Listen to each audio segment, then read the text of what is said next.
ગઈકાલે જે મેં ચીમકી આપી હતી અને મને લાગે છે કે જે પ્રમાણે 20,000 જેટલા ખેડૂતોએ એક પ્રચંડ રેલી કરી પોતાની એકતાના તાકાતનો પરિચય કરાવ્યો, બહેનોએ પોસ્ટકાર્ડ લખવાના શરૂઆત કરી અને હું અને મારી ટીમ દ્વારા ગુજરાતના વિધાનસભાના મંચ ઉપર રજૂઆત કરવામાં આવી। 4.5 વર્ષ સુધી એક ધારા ગામે ગામ ખેડૂતોને જગાડ્યા, પશુપાલકોને જગાડ્યા અને દુનિયા થાય લાખ વાત કે એક વાત મારે કર્માવતમાં મુક્તેશ્વરમાં પાણી જોઈએ એટલે જોઈએ।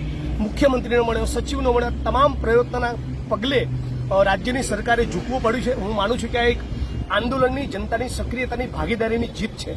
હવે રાજ્યની સરકાર પાસે અપેક્ષા રાખું કે આ 192 કરોડની જાહેરાતના પગલે વડગામના મુક્તેશ્વર ડેમ અને કર્માવત તળાવની સાથોસાથ રસ્તામાં આવતા 24 તળાવો પણ ભરાય અને ગયા બજેટના સત્રમાં જેમ જીઆઈડીસીના યુનિટને ઊભું કરવાની તમે જાહેરાત કરી હતી એના રૂપિયાની ફાળવણી કરી હતી, પણ હજી એક પણ ઈંટ એમાં મુકાઈ નથી, હજી એનું ખાતમુહૂર્ત પણ થયું નથી। એવું કર્માવતના કિસ્સામાં ના થાય।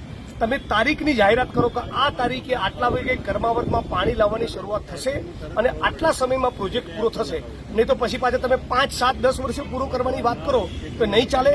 લાલજી મામા નામના એક ખેડૂત આગેવાનનું સ્વપ્ન હતું, આ લાલજી મામાનું સ્વપ્ન પૂરું કરવા, સાકાર કરવા જઈ રહ્યા છે, એ વાતનો મને ખૂબ આનંદ છે।